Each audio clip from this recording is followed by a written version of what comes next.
for a garden tour.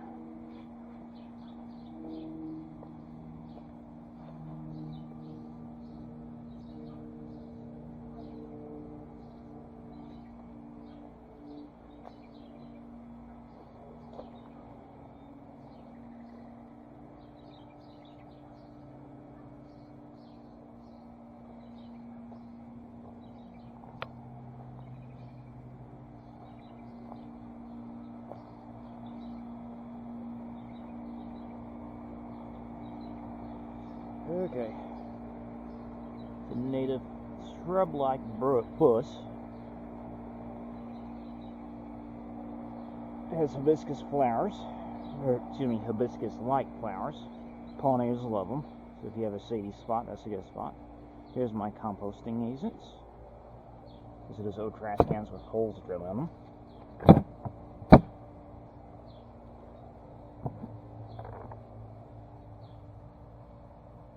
It's getting a little cool. You got some ground cover here. Got the goldfish in there. Got some little ground cover.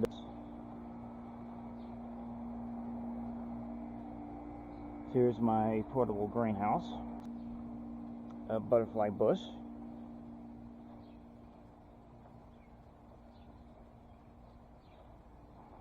Some wildflowers. See a Shasta daisy. Another butterfly bush that so you got nipped pretty hard by the frost, so it got pruned down. So you see a difference between those two. Over here's some peppers.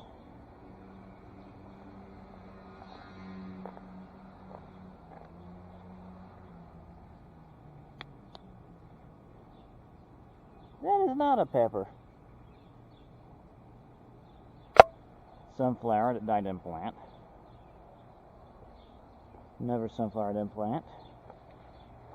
I'm pulling this one up because they don't like being that close to the pepper plants. You see, I'm just letting, there's a lot of grass taking over here. I didn't come in here and just do it hard. But that's what makes grass hard to pull.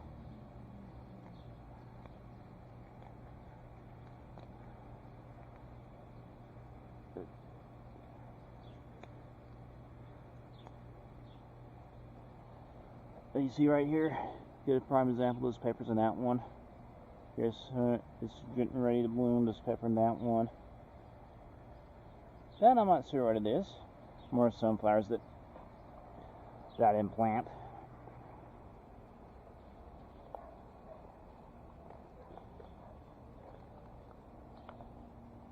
Here's the container versions. Container version. The dog, be careful where you step.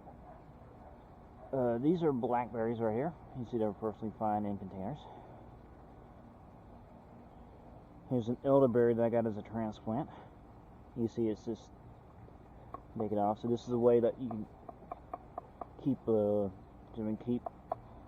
lost my train of thought.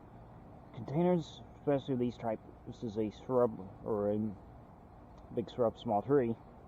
These are great ways to ensure that they can get the care where if you don't have a place to put them or you don't have the land for them.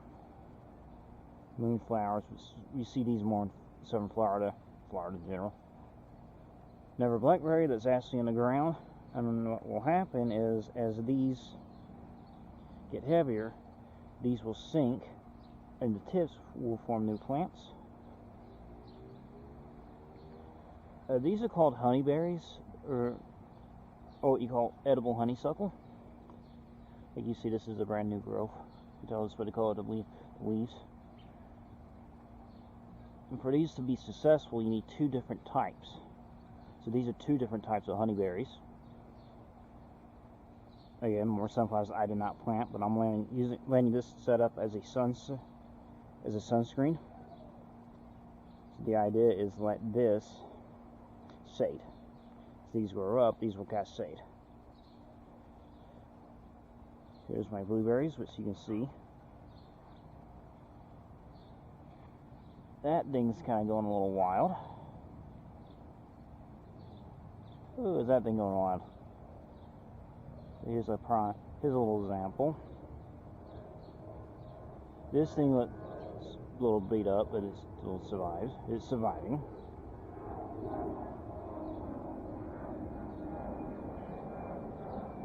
Here's a good, better example. You see those blueberries on here. This guy right here is a Noma berry for the old timers, like your grandparents and stuff. This is what we refer to as choke cherries, or this is a choke berry. See, I got junk in here.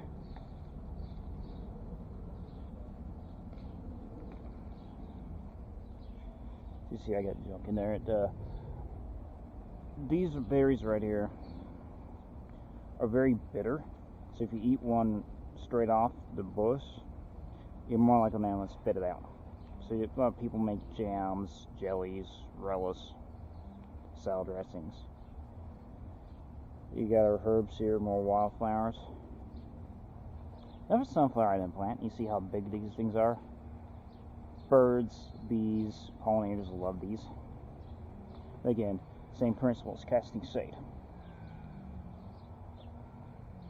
And all in the bottom of this mess, you see I got some onions in here. You also see I have grapes back in here. You see how they're going a little crazy. Sorry for blinding you. I'll edit that out. Let me creep in here and see. Oh, there's some grapes right there. There's another patch in there. Let's see if I can get in there as I break a leaf. There we go. That's not my best vine.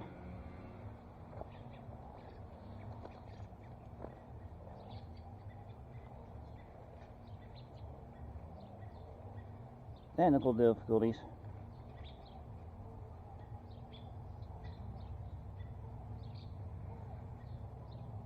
There.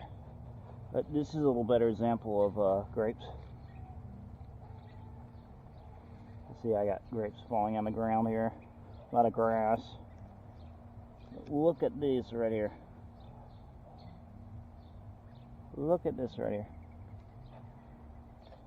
Look at this. You see those some bad grapes on here. That's typical. Grapes will fall off. I'm trying to keep these over here.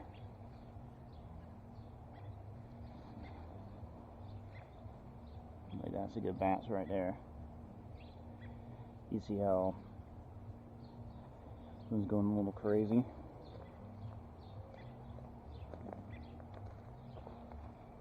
Let's try not to step on the onions. This is actually an elderberry. As you see, I got a little visitor already. Mosquito. Squash over here, which I had a squash bug infestation, so I don't see any right here, but you see the spaghetti squash is looking nice over there. Got some crook nut. Got a crook nut coming on. More onions there.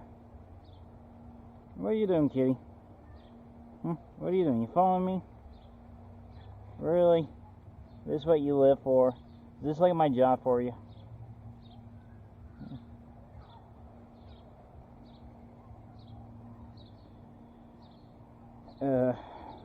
Cherry tomatoes.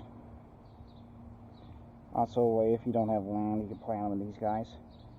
This is real bad leaf curl. It's not as bad as it has been, so this means it has too much water. And this mess is a combination of sunflowers, which I did not plant, and beans, which you see right here. You can actually see beans right there. You can see a prime example on that fence line. More wildflowers. More sunflowers I didn't plant. These are 4 o'clocks, which these like to bloom right out in the afternoon. And they put it long tubular flowers. You actually see some cucumbers. I don't know if there's cucumbers or melons in there, but we'll find out soon enough. Lettuce, right here. These guys are Black Eyed Susans.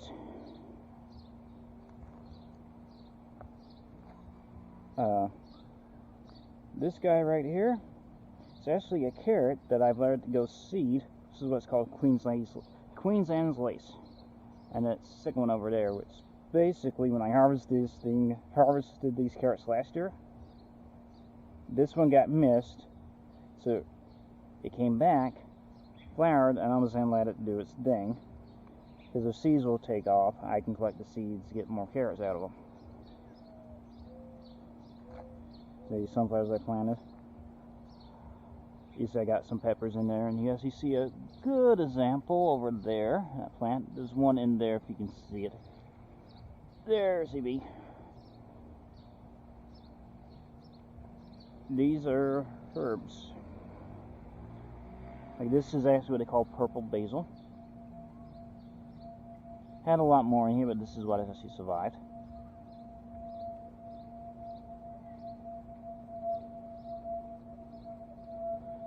I don't know if these, I think these are cardinal basil, which means they have red flowers. And this is fennel.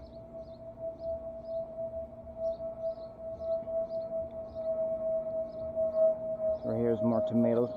These are actually the what we call beefsteaks. These are ones you slice. They come in all different colors. This is what happens when you aren't trimming, which I'm okay with that.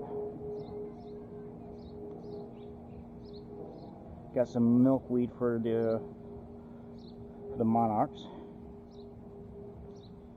And more wildflowers. Got some strawberries in here. You see I need to go in there and weed it. Weed the stuff out of it. It's unusual for me to have a strawberry flower this late in the year, but hey, I'm not complaining. Another elderberry.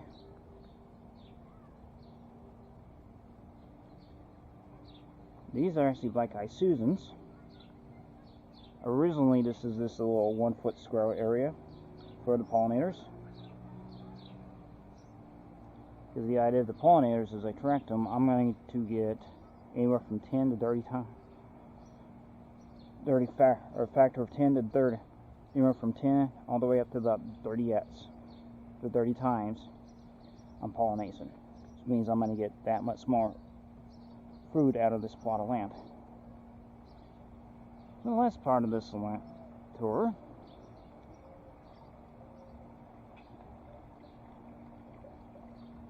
is this little area here.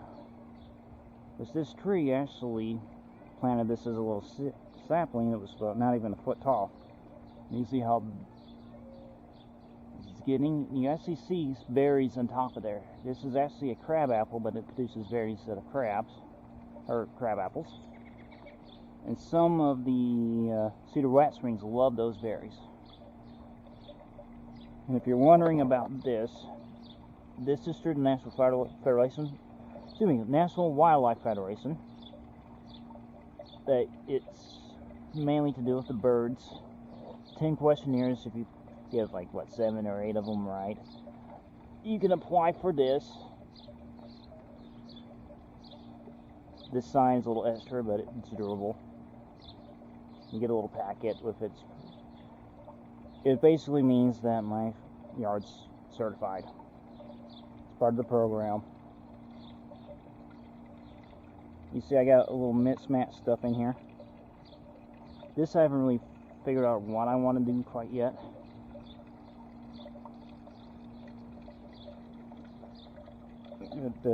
It's a work in progress. You see most of these sunflowers I never once planted. You see my water feature here. The reason why I have this here is it's a way to attract birds so I get free pest control. And since you see over there, I got a little honeybee hive. And this also gives them a source of water.